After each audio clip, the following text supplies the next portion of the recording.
I should now like to invite Dr. Craig Kielburger, on behalf of our two newest alumni, to address Convocation.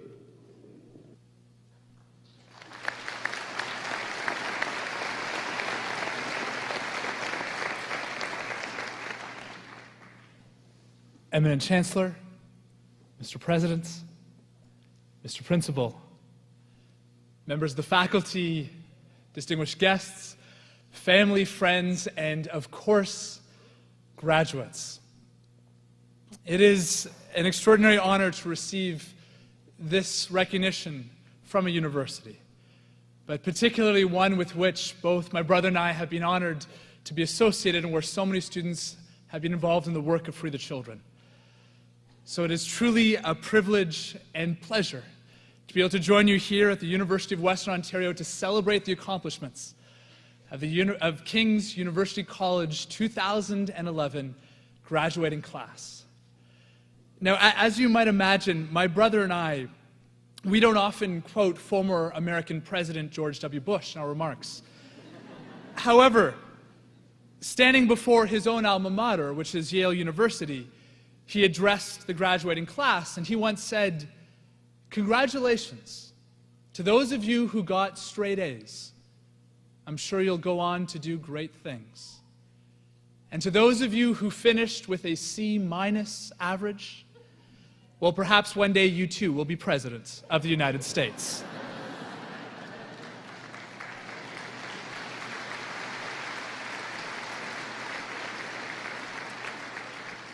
Graduates, in all sincerity, both my brother Mark and I appreciate that to be King's grads, you spent many long days and long nights working on essays and studying with exams, maybe even a few all-nighters, or maybe more than just a few.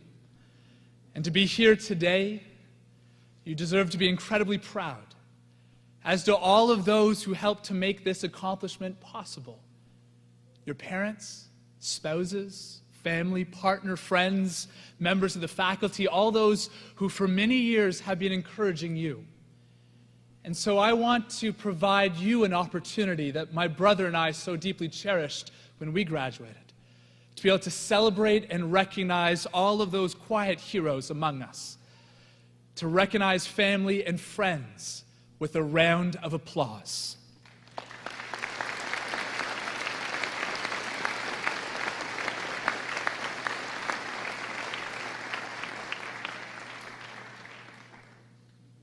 As members of King's graduating class, you leave here with a tremendous accomplishment to your credit, to reach a level of education that very few in the world attain.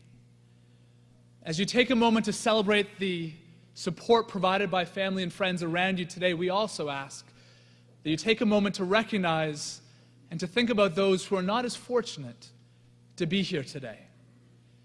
We live in a world where 113 million children between the ages of 5 and 11 years of age have never once stepped foot into a classroom, never learned how to read and write, never learned how to count the money that they earn, never learned their own rights.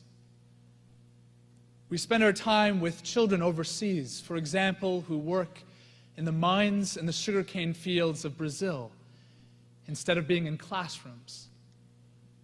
Or children in rural parts of Pakistan who are still to this day bought and sold as slaves, bonded laborers, sometimes paying off debts taken out even by their parents or their grandparents and passed generation to generation. Or children who were recruited as child soldiers in Sierra Leone, West Africa. Over 30,000 children fought in that war. And how they would recruit as the rebels, a group called the RUF, the Revolutionary United Front, would burn the schools to the ground and they would execute the teachers, leaving no more safe spaces for children.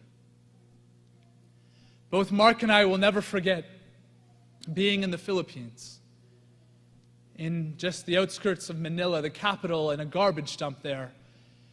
And we asked a young boy, an 8-year-old child named Jeffrey, if he'd ever been to school.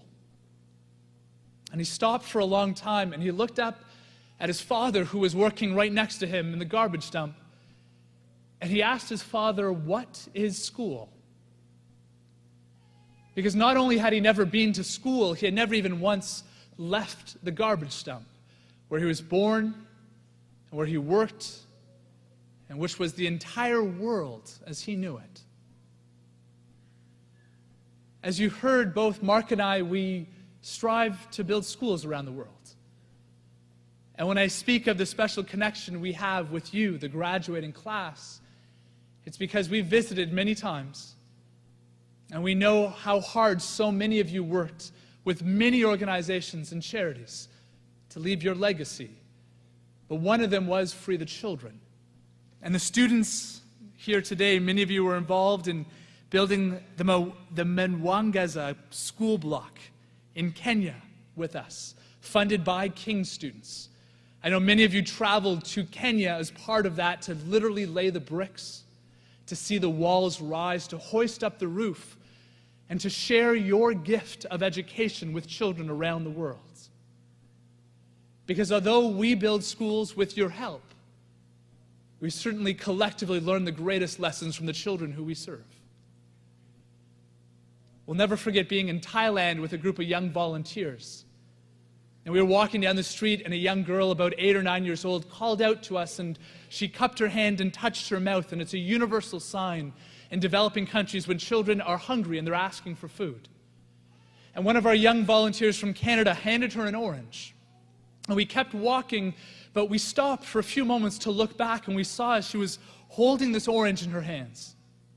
She was obviously hungry, famished. You could see it in her eyes and how she was staring at the orange. She was peeling at it, but more than that, she was tearing it apart. But she stopped before having a single bite. And she looked at all the other children on the streets who were also hungry. And she looked down at that orange in her hands, and she started to share an equal piece with each one of those children. In that moment, Mark and I both learned more about compassion, about gratitude, and about the meaning of life than we've ever learned from any classroom. And so, graduates, with great humility, we stand in front of you and we ask you, will you look around at the world, both in the local and the global community? Will you look at the gift that very soon will be in your hands and ask yourself not only what a university education can do for you, but how you can use it to help others? As graduates of an institution not only of higher learning, but also of higher values, of graduates of a Catholic institution, how will you share the teachings that you've received today? How will you measure success? How will you measure your legacy? Because we all know deep in our heart that it's something more than just the size of our bank account, more than the type of car we drive or the title on our business card. It's very easy as we graduate from university to forget everything else we learned except the very simple equation, but one that's very tempting, of MBA equals BMW. But we believe that legacy is something more lasting. And I don't mean having a building with your name or, a street bearing your name or the initials. We saw in the past months the political tides turn.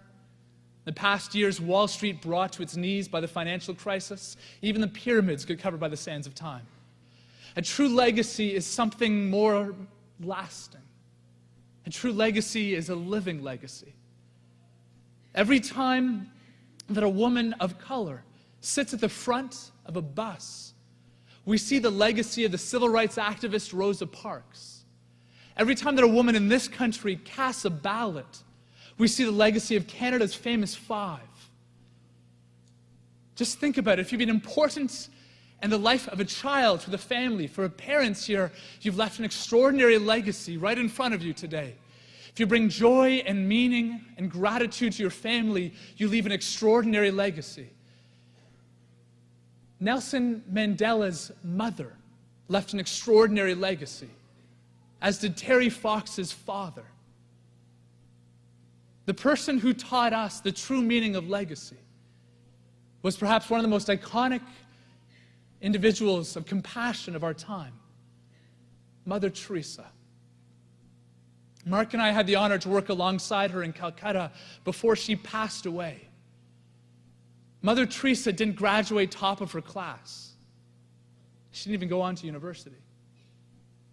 She wasn't wealthy. It's measured by the size of her bank accounts. She wasn't beautiful. It's how we define what's on the front page of fashion magazines. She was about that tall. She was a tiny woman, but she had a big heart. And that's what made her such a powerful person.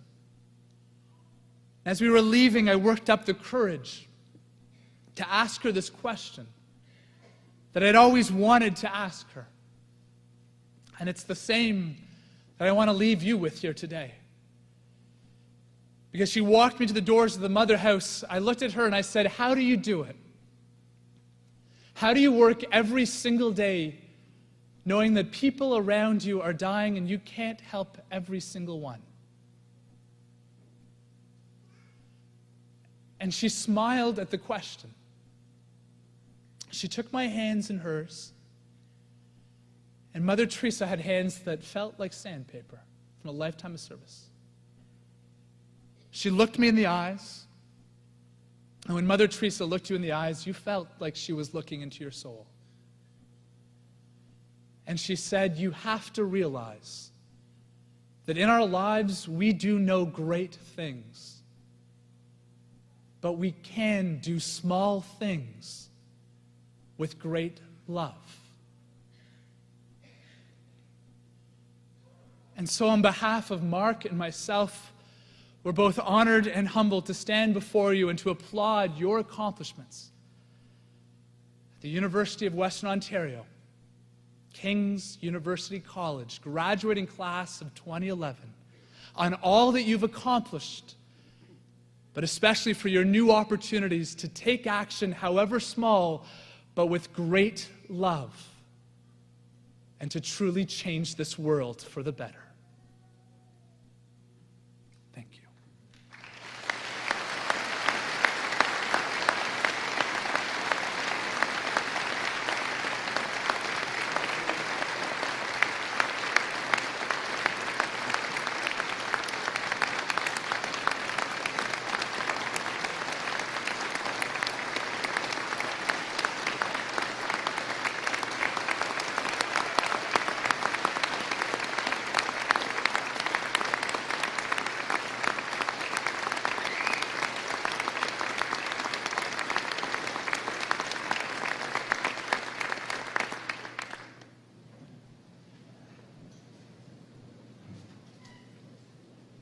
Thank you, Craig and Marc, for joining us this afternoon and for sharing your words and wisdom, and more importantly, your very powerful message by sharing your various experiences, and perhaps even more importantly, opening our eyes a bit more on the plight of the children around the world. Given the enormity of the global impact you each have made so profoundly in your early years, and the countless accolades you have received for your achievements, there is little I can say about you that hasn't been said already. So let me simply take this opportunity to encourage you to persist, to persevere, and to educate the rest of us. With the important work that you do, indeed, you are the exceptional role models for the kind of young global leaders that we aspire to educate and inspire here at Western and at King's College. We wish you both all the very best for continued success. Ladies and gentlemen, please join me once again in congratulating our newest honorary Doctor of Laws, Dr. Craig Kielburger and Dr. Marc Kielburger.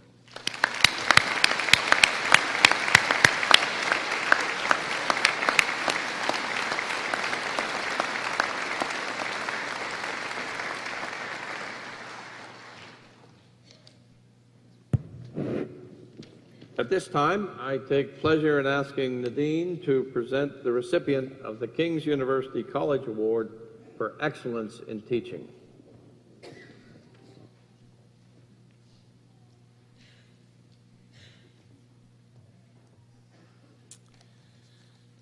King's University College Award for Excellence in Teaching was initiated in 1990.